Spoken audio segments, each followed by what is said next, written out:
y en su memoria, porque eran generaciones que morían. La vida de un esclavo africano era una vida corta, y obviamente pues sus hijos los convertían en esclavos y así sucesivamente. Pues ellos ya no tenían vínculos con los dioses y con las deidades de sus países y de sus regiones, pero entonces en alguna medida se les permitió que utilizaran los nombres de quién, de los santos de la iglesia, de la cristiandad. Y de esta manera, utilizando los santos de la cristiandad, ellos pudieran celebrar culturalmente y folclóricamente su experiencia religiosa. ¿Y qué trajo como resultado ellos?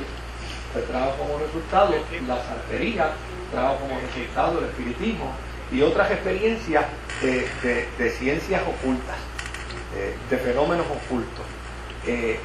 Precisamente porque el cristianismo no puede compartir sus valores doctrinales con ninguna otra fe. Gloria a Dios. O sea, en la experiencia del cristianismo tenemos que creer lo que Dios ha revelado. Y es tan clara la posición que el apóstol San Pablo dice: si viniera inclusive un ángel del cielo y le dijera alguna cosa distinta a la que ustedes han recibido, simplemente díganle al ángel: lo sentimos, estás equivocado, no te recibimos. Puedes venir del cielo, pero no te podemos aceptar lo que tú dices, porque lo que tú dices es distinto a lo que ya el Evangelio ha establecido. Había otras cosas que uno puede descubrir dentro de la carta de Pablo a los Colosenses. Por ejemplo, en el capítulo 2 y en el verso 16, dice: así que nadie los juzga a ustedes por lo que comen o beben, o con respecto a días de fiestas religiosas, de luna o de reposo, ¿verdad? Y en el capítulo 2 y en el verso 21 dice también, dice: no tomes en tus manos, no pruebes, no toques. Da la impresión que dentro de esta corriente herética había un problema de ascetismo. ¿Qué es el ascetismo? El ascetismo no es otra cosa, a lo mejor aparece la definición por ahí también, pero el ascetismo no es otra cosa que una vida restricta religiosamente hablando, conforme a una serie de conceptualizaciones que el individuo puede creer o entender o aceptar, que le permite desarrollar un proceso de autosantidad en la medida en que renuncia a esas cosas.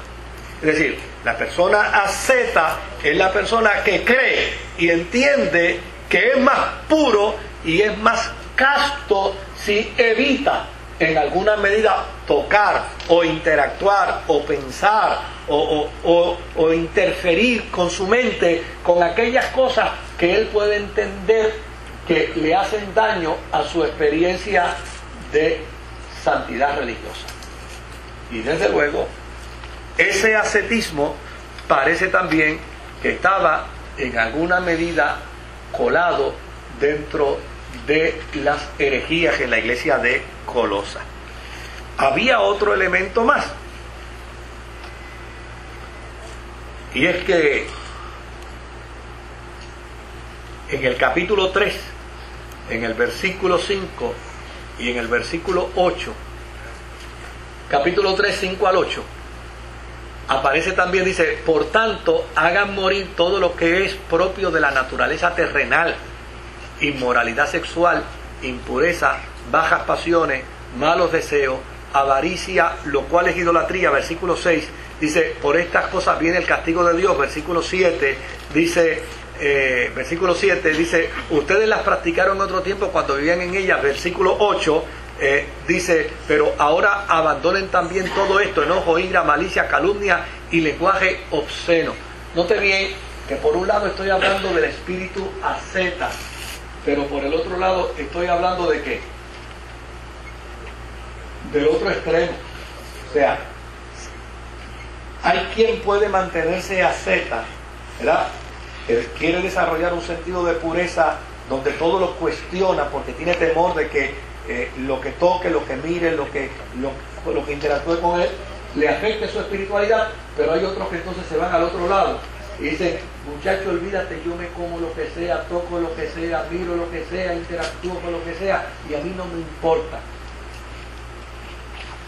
Cuando uno llega a estos dos planteamientos, es que uno empieza a darse cuenta que lo que Pablo está atacando en Colosa no es otra cosa que nuestros amigos gnósticos.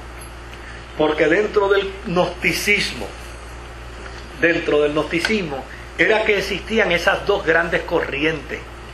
El gnosticismo era precisamente la doctrina que enseñaba que el espíritu es bueno, pero la carne es mala, que la materia es eterna, pero el universo no se creó de la nada, sino que el universo se creó de algo que ya existía. Entonces, cuando los gnósticos planteaban esto desequilibraba por completo la vida de la iglesia, porque la iglesia cree y postula que sí es cierto, el espíritu es bueno, pero el cuerpo no es malo.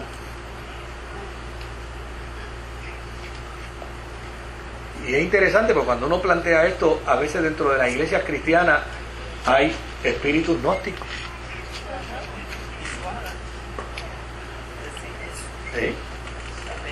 Yo conozco cantidad de gente que dice, esta carne hay que mortificarla. Y yo digo, pues, ¿por qué hay que mortificarla?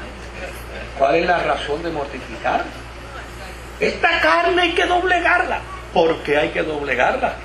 La Biblia no dice por ningún lado, el Evangelio no dice por ningún lado que este cuerpo es malo. ¿Ah? Imagínate. Imagínate. O sea, es todo lo contrario. ¿Qué dice la Escritura? ¿No sabéis que vuestro cuerpo es qué? El templo del Espíritu Santo. O sea, nuestro cuerpo es que es un instrumento para la gloria de Dios. Y si es un instrumento para la gloria de Dios, entonces no puede interpretarse como algo malo. Pero si nosotros interpretamos el cuerpo como algo malo, podemos caer en un gravísimo error, en el error gnóstico. Jesucristo tenía un cuerpo. Entonces, ¿qué vamos a decir?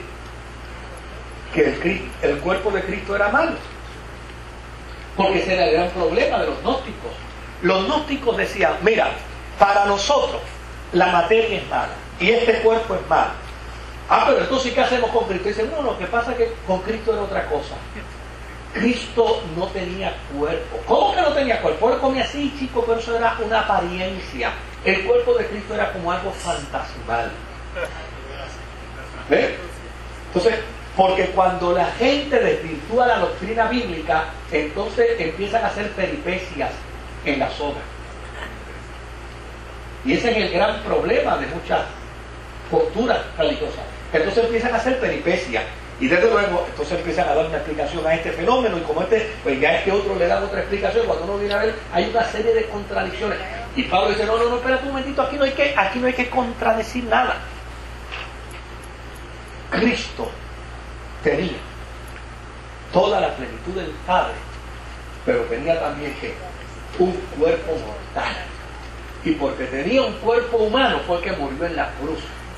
Y no murió en la cruz con una apariencia, porque si Cristo hubiera muerto en la cruz con una apariencia, sería un fiasco para la cristiandad, porque entonces realmente no murió. Y si no murió, no pudo haber resucitado, porque a fin de cuentas, entonces su resurrección era una apariencia. Y si su resurrección es una apariencia, entonces Dios no tiene ningún poder, porque no resucitó a Jesucristo nada, sino que lo hizo convertir en un proceso de pura apariencia.